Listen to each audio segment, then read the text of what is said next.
This is UMBC Careers Unleashed, where we unleash stories, insights, and expertise to support you on your career journey.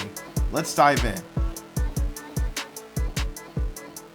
What's up, Retrievers? We're back with another episode of your favorite podcast, UMBC Careers Unleashed.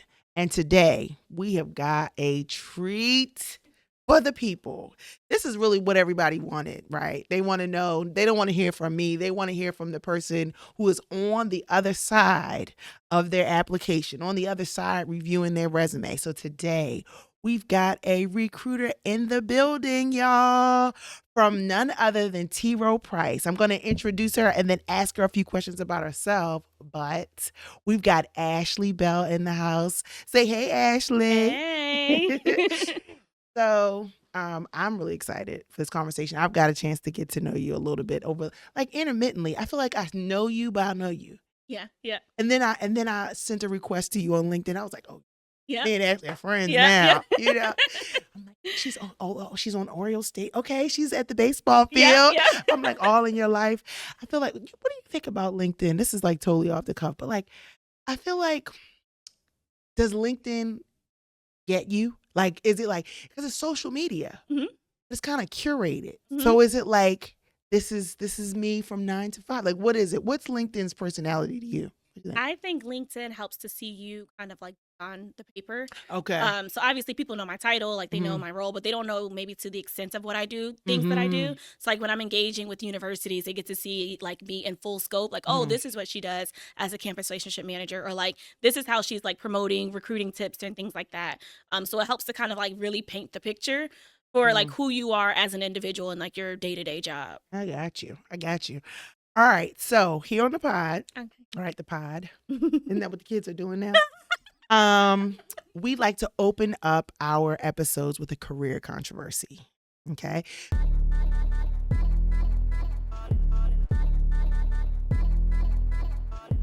So the career controversy is like a hot take, but inside the career space. So now that we got you in here, I want to ask you this question. So career fairs, right? Looks like we love them, and then sometimes we don't. Okay, so here's the question. Career fairs are full of people, okay? Employers, all this stuff, resumes just flying everywhere. Yes. Now, I'm thinking, you see, I don't know how many people at a career fair. Is there a way? Like, is there no way for you to remember everybody? Like, how do you, like, what is that? Like, you know, is it just a waste of time, or introducing yourself, that whole elevator pitch? Like, is there a way for a recruiter to remember anyone or someone from a career fair? So I say yes and no. Okay. To your point, it is a lot of people. And I like students to be mindful. It's kind of just as not the amount of energy that it's taking the student to talk to recruiters. Recruiters also have to have that same amount of energy. And so with students, they get to leave and come as they feel. Employers, we're there all day. Yeah. So I say yes and no in the sense that, like, if you come to prior, like, Rowe Price specific events that I host at UMBC all the time, if you're coming to those and then you see me at a career fair, or vice versa, if you see me at a career fair and then come to my Rowe Price events at UMBC, it helps me to kind of like remember your face a little bit better. Right. So to your point, it's thousands of people, you know, we're talking, we're chit chatting. It's kind of like at a fast pace. So if I'm able to kind of really like, oh, I remember you came to my smaller event where it was just Rowe Price, and I was able to, you know, connect with you a little bit closer. That helps. And then also to my other point about like it being such high energy, whenever someone can just come in and be like, how's your day? How are you doing? So it's less of the hello, and then they give their elevator pitch, and then I give them they give me their resume, I give them some swag, and it's like that transactional. But whenever you're able to just pause and be like, how are you doing? Is everything going okay for you? Like, how long have you been there? Like, how long have you been here? Did you see great people? Like, anytime you're able to make it more conversational and less transactional, that helps. Okay. So you're saying frequent flyer miles. It's like, don't just come to the career fair. Yep.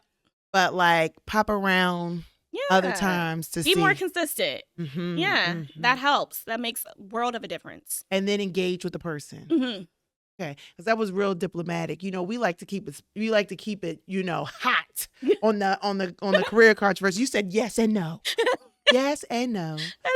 Okay, but I understand what you're saying. I understand where you're going with that. It's like not just the career fair, but like engage with the person. And then, like you said, the frequent flyer miles. I get that. Yep. I'm feeling it. I don't have an insight on that myself because I think my role in the career fair space is different. Mm-hmm. But I will say that there are sometimes, like, if, people are walking around with their resumes Mm-hmm. and they're like, oh, can you just look at this real quick before? And then sometimes when I see that, I'm like, oh, baby, you're going to get this job. Mm-hmm. Like, whatever it is that you apply for. And then sometimes I'm like, Right. So also, I think probably if I were to wage in on it from my own little vantage point, Mm-hmm. I would say just being well prepared, well equipped, right? Like having a sharp document, looking, a certain way, not necessarily that might help a person. I'm not a recruiter and I don't go to career fairs. I've been a recruiter, but not necessarily so much in the career fair space. Mm-hmm. But I would think having that really crisp document also makes people. Okay. So let's shift gears a little bit. We want to get to know you. All right. Who is Ashley Bell?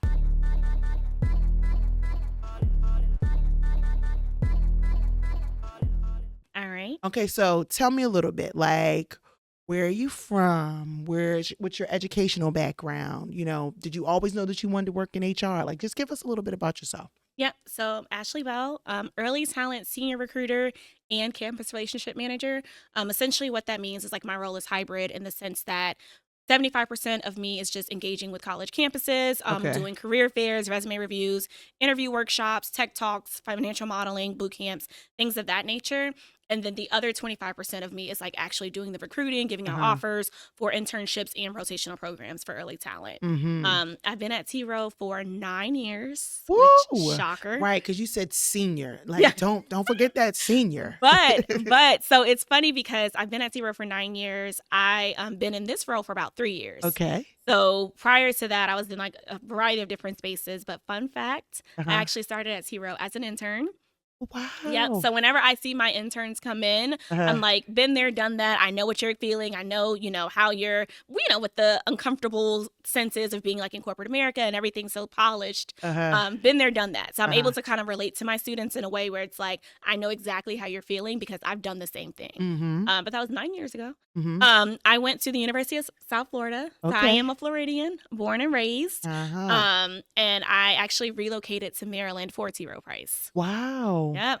And so then did you always know like that HR was the industry, like the field, or? Nope. Okay. What did you major in? I majored in public relations and minored in business administration. And that's why we got the yes and no. Public relations. Right. And I got 4 years of coaching. Exactly. Training. Yes, media. You're like, listen, you don't want to offend the people. Yep.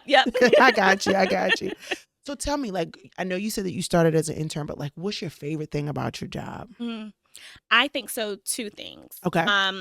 From a recruiter's perspective, I really love seeing like the full circle moment. Okay. So meeting students on campus, like, hey, we're having this event. Rowe Price has these internship opportunities available, and these are the roles to apply for. Make sure you apply. Seeing them go through the interview process, and then seeing them at orientation and walking around like our office. I'm like, oh, full circle. Like I met you on campus at your university, and now you're on Rowe Price's campus. Sounds like a full circle moment.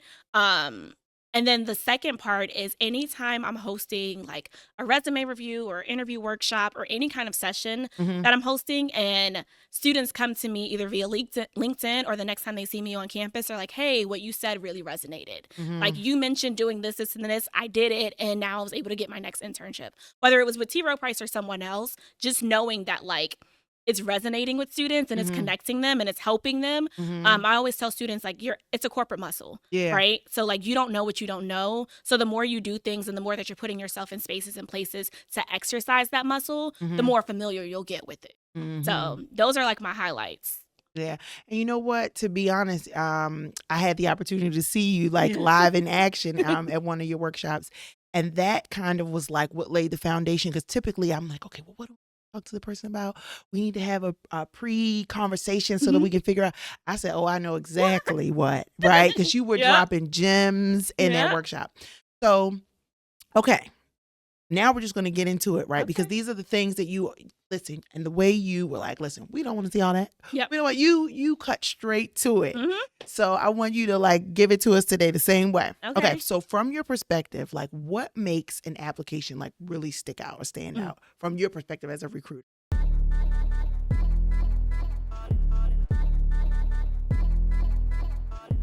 All right. So it sounds very cliche. Sounds like, fluff, but I am a sucker for a well-formatted resume. Yes. Okay. That goes a mile. Like, it goes so far. Fun fact, it takes a recruiter 7 seconds to review a resume. For companies that don't have, like, the resume scan where they're pulling out keywords, and it's actually a recruiter looking at every single resume, some have it down to 5 seconds. I like to think I'm one of those few.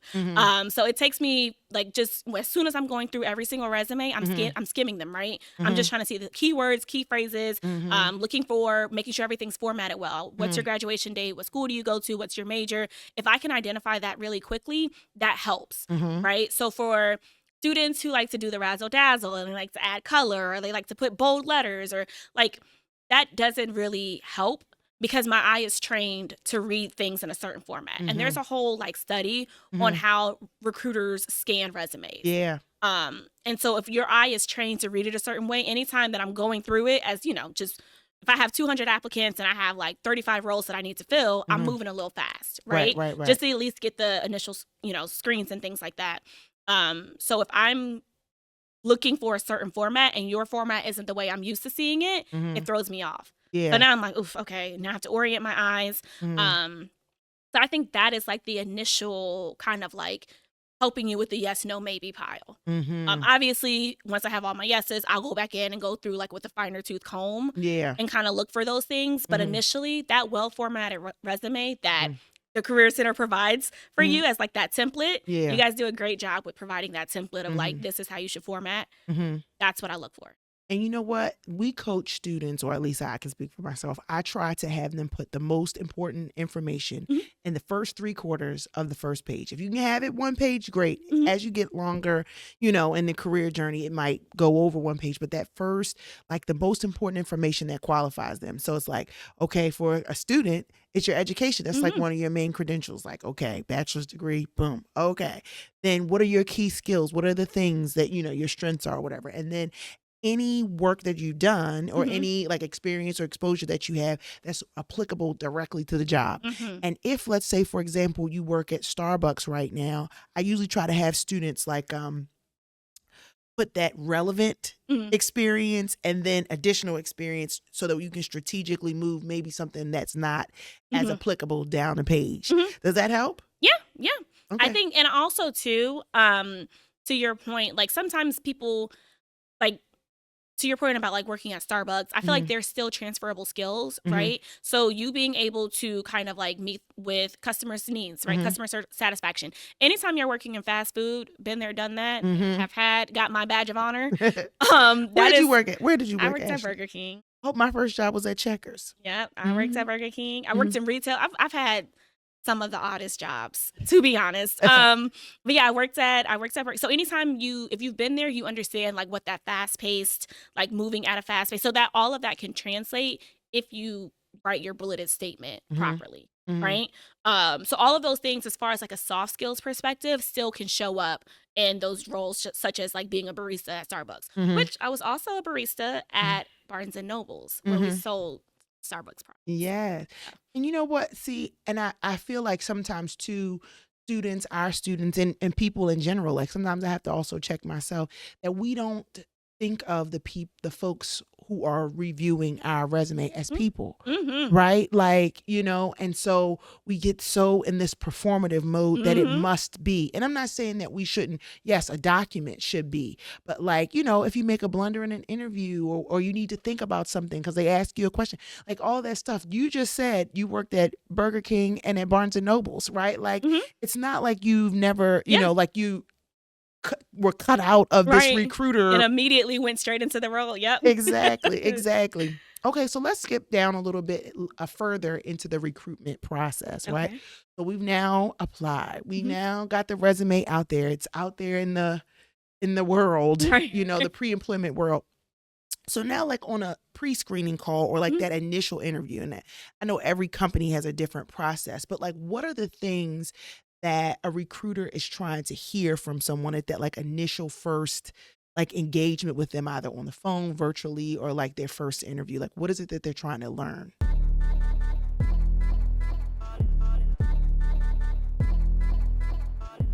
Yeah, so I tell students and just anyone, whenever you are going through your various rounds of interviews, be mindful of who you're speaking with. Okay. Right. Okay. So oftentimes for a recruiter, we're looking for sometimes we get like a candidate profile, Okay. right? So the hiring manager will tell us high level, these are like the top 4 or 5 things that we're looking for. Okay. They need to be able to work, proficient in Excel or like, VLOOKUP, whatever their criteria is. So we're probably trying to look for that within your resume. In the actual interview, we're looking to see how coachable and adaptable you are. And if you have values that align with the company and the team that you're going into, right? So we're kind of like the first layer of like how well are you able to kind of fit within the company as a whole, and then specifically the team. Yes. Once you meet with the hiring manager, that's when they're looking for more like technical expertise. So they'll get down to like the day-to-days and like these are the projects that you need to align yourself with. If you're going into third rounds, you're probably meeting with like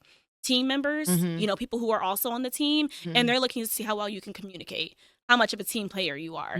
So there's like layers. We're not just, giving you 3 rounds of interviews or 2 rounds of interviews just for fun. Right. Like there's a technique, if you will, and how we're assessing you. Got you.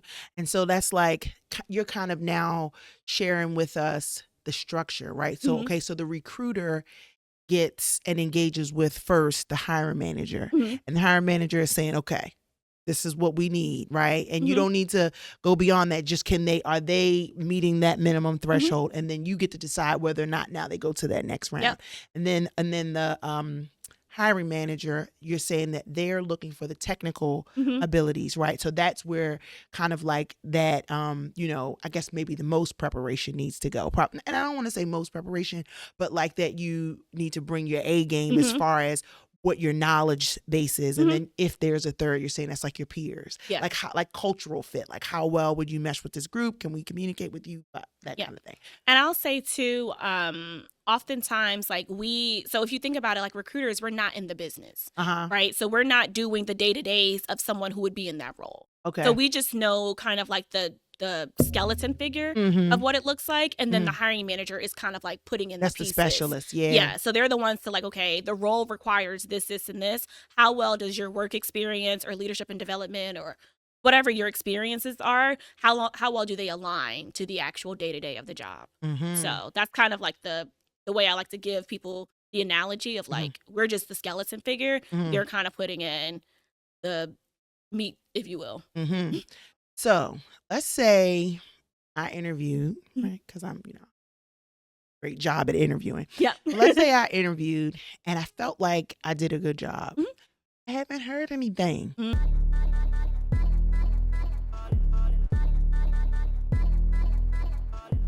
Right? Like that's the thing. See, I feel like one, whether the company is large or I don't know, is it just my, is it anxiety? But it's like, okay, it's been a week.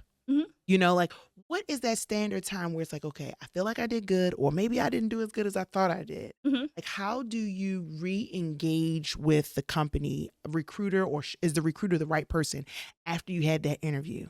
And now you're out there floating in the internet world. Your resume is still out there floating and you don't know whether or not you got the job. Like how do you, what's the best way to get back in touch? Yeah, so I will say, first things first, the recruiter is the best person to speak to as far as timeline. Okay. Secondly, when you do your initial interview, so for me specifically, when I do my interviews, I always set the stage, right? Yeah. So, this is my name, I'm recruiting for this role, this is the internship, or this is the role that you're applying for, and then we'll round it out with timeline. Yeah. Right? So I always, before anybody leaves the interview, they always know what the timeline is. Yeah. That is your time to take notes. Yeah. Right? Like, okay, this week you'll do like your screens, next week will be second rounds, third week is when we're doing calibrations. Like I try to be as somewhat descriptive so they know what to expect. Take the note, right? Like, okay, 2 weeks from now, she'll be moving on to second rounds. If I don't get a call, then that's probably, whatever. Right.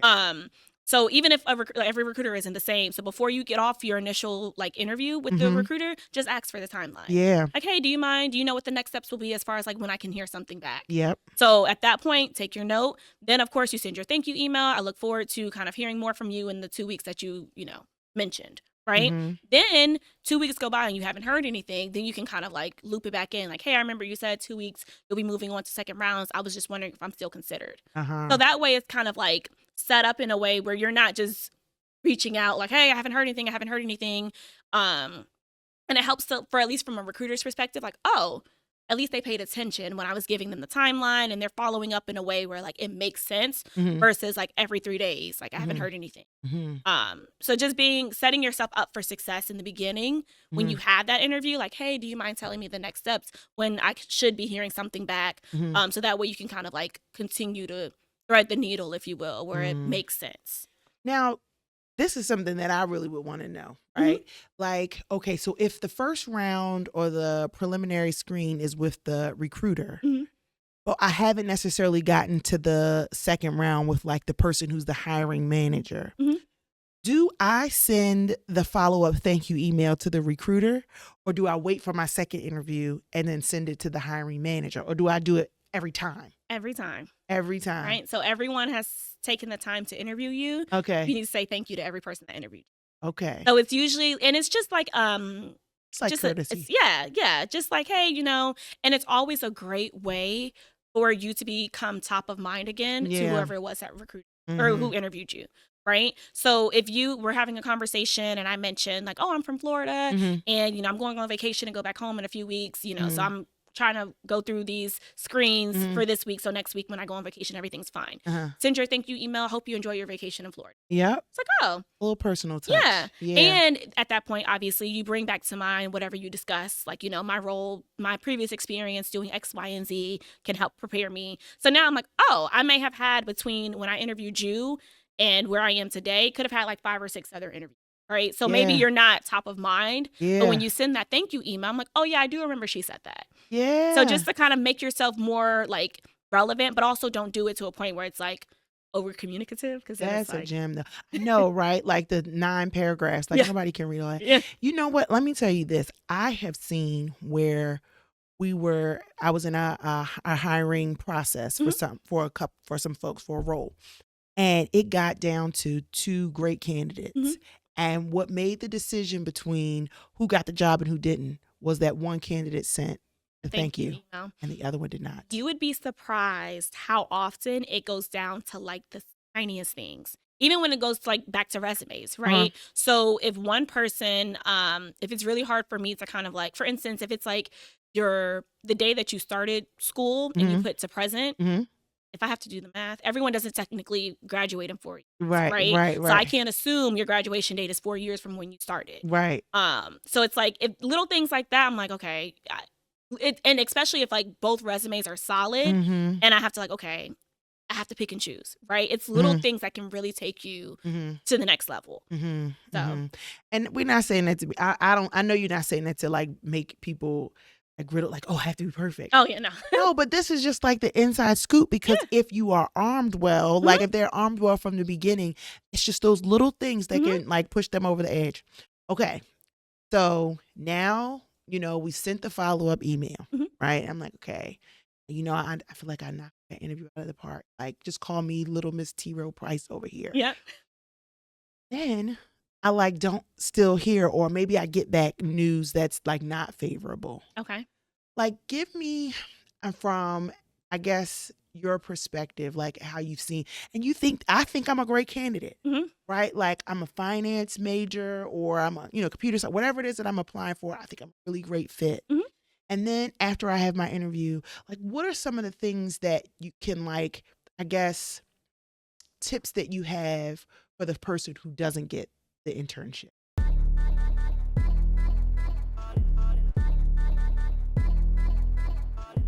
Like, what are the things that how can they bounce back? What can they tell themselves? So I tell students first things first, everyone's going to get the no. Okay. Right. There has been nobody that I know of that has gotten every single role that they have applied for, right? So you're going to get a no, right? And sometimes, especially if it's a role that you really, really wanted, when you get that rejection, no one likes to be rejected, right? So when you get that rejection, sit in that moment. Okay. Right? Honor the grieving process for what it is. It's uncomfortable. It's not the best feeling. It sucks, whatever. Like, sit in that moment and just like take it for what it is. And then, you know, I'm very positive all the time, very optimistic. That no got you one step closer to your yes. Okay. Right? So maybe it didn't align for whatever reason. So like whatever your grieving process is, going through the emotions, like sit with that. And then next steps would be like, try to brush up on any certifications, right? Okay. So, well, I'm sorry, let me take it a step back. Okay. Once you get that no, you know, sit through it, whatever. Say, especially if you get an email back from a recruiter, if I took the time to interview if I interviewed you, I will email you personally and say, you know, we're no longer considering you for the role. Okay. At that point, you can always say, hey, thank you so much for even considering me. Is there any feedback that you have to give about the interview process for ways for me to improve?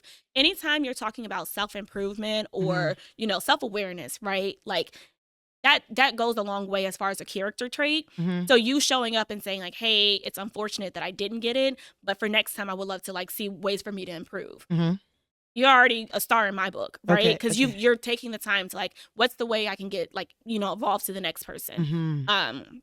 So getting that feedback and then taking that feedback for what it is, right? It's not a personal jab at you. It's more so like in the grand scheme of things, this is what we would have wanted to see. And either like at some point it didn't like meet the mark. No personal jab against you, right? So don't take it personally. Just look at a way for you to improve yourself. So if they're talking about like, oh, certifications or, you know, different organizations that you can be a part of.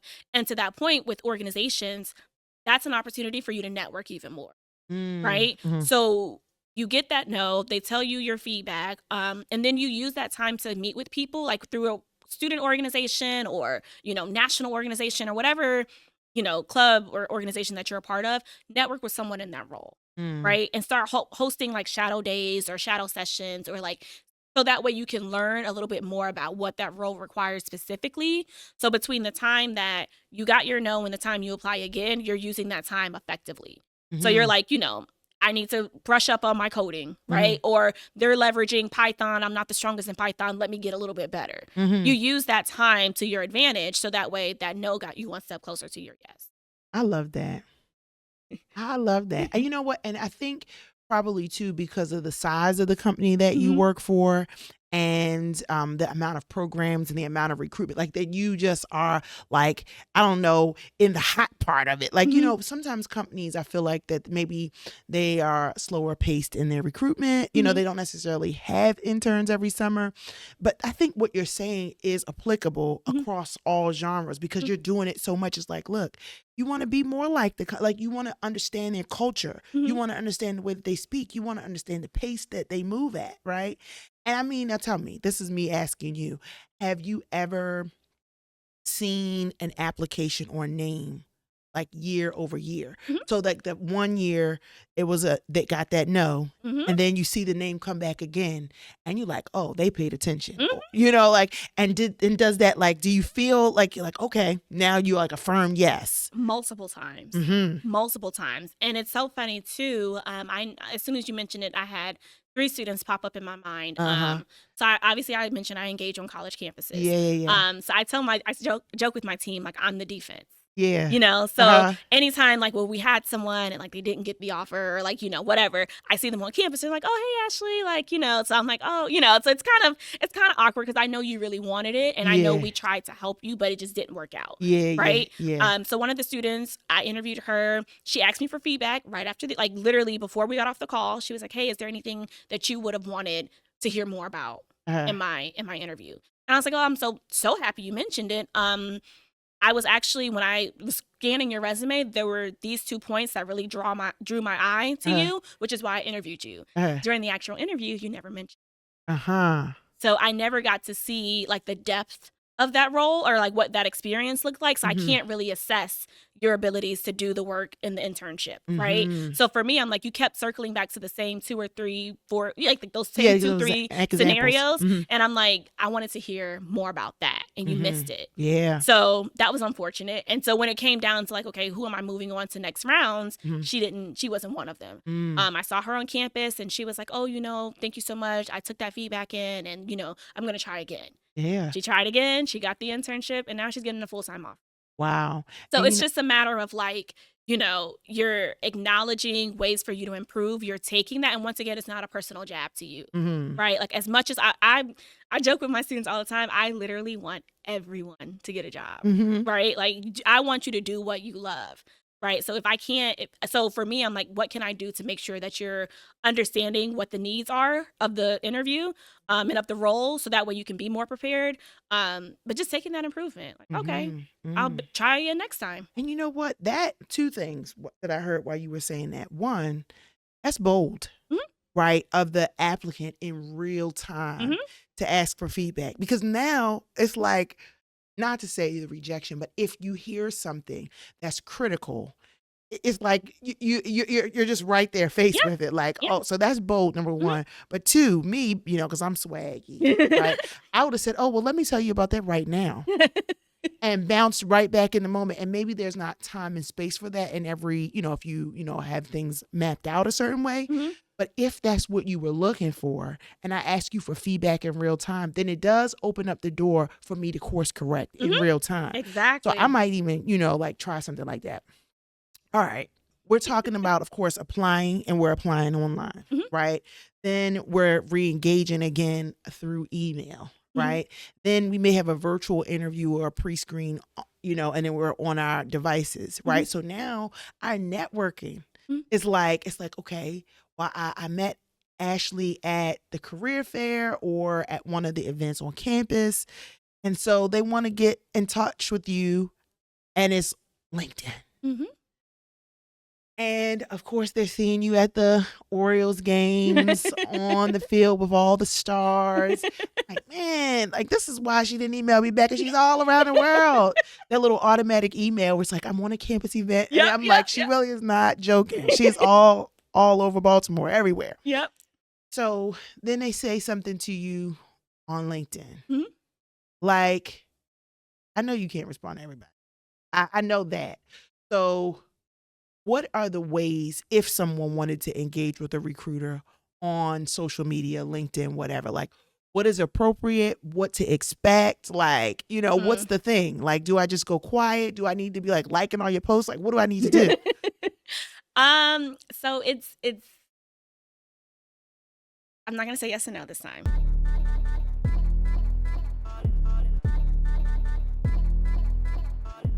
Okay. I'm going to say, to your point, from a recruiter's perspective, we get so many messages like, hey, Ashley, it was great meeting you at the career fair. Do you mind if I get 15 to 20 minutes of your time to talk more about the role? Like, absolutely not. Right. Because at that point, what are you asking for? Right. You're asking for an interview. Right. Right. Right. That is true. Think about that. If you really think about it, I just met with you at the career fair. We exchanged. That was the time for you to maximize. The time of our engagement. Okay. Right. So that's the time for you to ask all the questions you want to ask. Get as much detail. Be as prepared as possible. So when you come, like when you meet with me, you're being very strategic with the questions that you're asking me to get the information that you want. Okay. Right. When you leave and now you're like, hey, it was great meeting you. Can I get 15, 20 minutes? It's like, well, what more do you want to know? Yeah. Right. Outside of me interviewing you and screening you and, at that point. What I tell students to do is, again, just be mindful, like as a recruiter, we're getting like 15, 20, 30 emails a day or pings on LinkedIn like, hey, can I set up time with you? So maybe a recruiter isn't the best person for you to reach out to, right? Okay. If you're at a career fair, oftentimes there's more than one person standing behind the booth. Okay. The recruiter is the recruiter.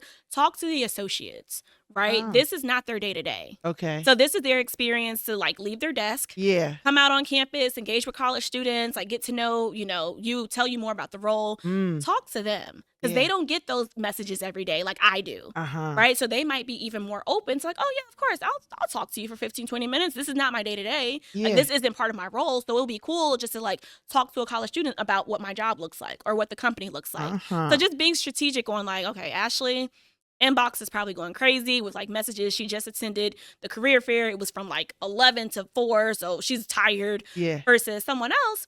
They don't go to career fairs all the time. This is their first time. Like they're happy to be here. They're an alum. I try to bring alums so that way there's that connectivity. Let me reach out to them and see what they have to say. Gotta be strategic. Yeah. And you know what? I think that even if, let's say, for example, so now you've given the T-Rowe formula, right? It's like recruiter, associate. But even if the folks that are behind the booth at the career fair are both recruiters, to be strategic and saying, okay, well, who is someone who's doing the role that I want to do? And then reach out and talk to them. Now, and I actually got this tip from one of my colleagues. You know, like, who do you know? Who do you know? And I always feel, and this is me being honest, I always feel small because it's like, if I reach out to someone who works, I don't know, in like the mailroom, right? Because that's who I know. How then does that impact or benefit me if my job or my desire is to connect with or to get a job in the career center, right? Like the mailroom and the career center. Like, how does that come together? So tell me, like, if I reach out to somebody who's not really in my recruitment pipeline, how does that benefit me? So at the end of the day, they all work for the same company. True. Right? Okay. So if nothing Get me together, Ashley. Get me together. If nothing else, they know the bare bones about that company. Yeah. Right? They know bare minimum what the values are because they hear it. It comes in their email chain. Like, you know, everyone gets those mass emails that are company-wide, right? So they know the mass emails. And then you also don't know who that person in the mailroom also knows. True. Right? So you don't know like what their connections are. So all you need is that one in. Yeah. And once you get that one in, that can connect you to other people to ultimately get you to your end goal. You also, like, anytime, look to see like who also attended the same school as you. Right? So it's like at bare minimum, like, hey, I'm a senior. I'm a senior, you know, from UMBC. Oh, yeah. Okay, and you lean in a little bit. And if you, especially if, because oftentimes on LinkedIn, you can see, like, you can search a company or vice versa. You can search the school and see who works at a company and see what their major was. So like, oh, I'm also a computer science student who went to UMBC. Like, and I see you're in, you know, this whatever software engineering role. Do you mind if I like set up time with you? I'm really thinking about like next steps for me career wise. People love to feel like they're giving out wisdom, words of wisdom. So of course I'm gonna, you know. So just being strategic in how you're like mapping out your LinkedIn connections. Right. So then you're trying to say that if we have any Floridians that go, no, I'm just. Honestly, you might get me. You might be like, at least heart in the message. Like, oh, Florida to Florida girl. Hello. Yeah, exactly. Now, listen, today you have proved why you are a senior talent acquisition. I don't know the long title, right? You have really, really, really, really dropped so many like jewels and gems. Thank you. In a short time. Yeah. So here's what I know you said so many things, but if we were to close, we're about to close out our episode because you've just given us so much. I feel like the people need to like go sit with it. From your perspective as a recruiter, if there was something that you could share with people who want to apply for any job, you know, T-Rowe or otherwise, like what's something that you want those job hopefuls to understand and know about that pre-employment experience? What is something from recruiter to applicant that you want to share with them, want to give them? So if we're speaking I'll take it in stages. Okay. From a resume perspective. So listen, and then on the podcast, we have this thing called Sagey, which is like when you're giving sage advice. You said, I'm going to take it in stages. That was sagey. Okay. Go ahead. Continue with stage number one. Continue with stage number one. So from a resume perspective, and this is something I haven't mentioned, when it comes down, so I'm very big on strategy, right? So when you're thinking of your resume, for the most part, it should be one page, and be mindful of like how you're structuring it, right? So I emphasize, double down, double click on your strong bulleted statements. your bulleted statement should tell me what you did and how you did it. If you can, why you did it. Right? That one sentence, that one bullet should tell me what you did, how you did it, and if you can, why you did it. Right? So it's going to be at least 2 or 3 iterations of you kind of like combing through to figure out how to shorten it to be that concise and give that much detail. So take your time in it. Also, objective summary statements at the very top, not really needed. Yeah. Because oftentimes it's, I'm a junior student majoring in computer science at UMBC, looking to find an internship in software engineering. Right. I usually say that because you can prove it, but for sometimes like for career transitioners where you can't really obviously see what it is that they're well packaged for. Yep. Those are the only times where it's like, okay, you were a teacher and you were a technology teacher. And so now you're trying to break into, being a coder specific, like that you might need to help the person. Yeah. But I got you. But and like that's what I tell, like your objective summary statement should tell me something I don't already know. Yeah. So anytime I'm like, well, if you, for the first 10 years of your life, you were in, the med field and now you're switching into, technology coding. Yeah. How did you come about that? And they're like, during COVID, I was self-taught, blah, blah, blah. Like I took the time to self-teach myself, that's where you would put in your objective statement. Gotcha. And then as far as like so moving on to stage 2 in the interview process, to your point about like, we are humans too. So I can't begin to tell you how much it helps when you can change it from an interview to a conversation. That is the key trick. The second you're able to change the conversation, like change it from an interview, like I asked the question, you answer. I asked the question, you answered. Like the second you can change that dynamic to a conversation. So for instance, if there's something that like, I'm like, oh, wow, I love, the library, right? I was in an interview one time, student answered a question and she was like, yeah, I realized a lot of students weren't going to the library that often. So like I created a project and I'm like, oh, wow, I love the library. People don't utilize their resources. So that was the point where we were able to like spend additional 10 minutes talking about why the library is so cool. Right. And then when she gave me her thank you email, oh, I hope, I just checked out this new book at the, like just something for us to connect. It won't happen every single time, but like just try to dig in a little deeper. And if you can do research prior to about who that interviewer is going to be, that helps you. Yeah. I.e. LinkedIn. Yep. And then of course, moving on past the interview stage, when you get that, that next step, being again mindful of who you're interviewing with and like what that person is looking for in second rounds and third rounds. And then once you actually get the job, being very strategic in how you're networking once you get in. Okay. Right. So I tell my interns, like when you come in, I remember I had one student, she was like, I'm just networking with everybody. Like I'm meeting 3 people a week. Like I'm meeting 3 new people every week. And I was like, well, what's the purpose of that? Like, I was like, oh, okay, cool. What, like, just tell me more. And she was like, oh, I just meeting. Like, I just want to know everyone. And I was like, that's not as strategic, right? Like there should be some kind of formula in which like, okay, at least, if I meet with 5 people and I continue to touch base with those 5 consistently, that goes a lot further than meeting 30 people and only meeting them once. So just making sure when you're networking, once you get into the internship or the role, that really helps like you set yourself up for your next stage in life. So. Yeah, the career coach in me heard so many things there. It was like when you on stage 1 when you were talking about the resume, right? It's like make sure that you're getting the most bang for your buck. I usually try to tell students to write out their rough draft, like just get it all out, and then you can come to the Career Center. But if you can't, AI is like, and to me, a resume, even though it should be and reflect the truth about you, you don't want AI to embellish. Right. So you want to give it the best starting point, but for it to be succinct and to be clear and to be written in that format that recruiters are used to seeing.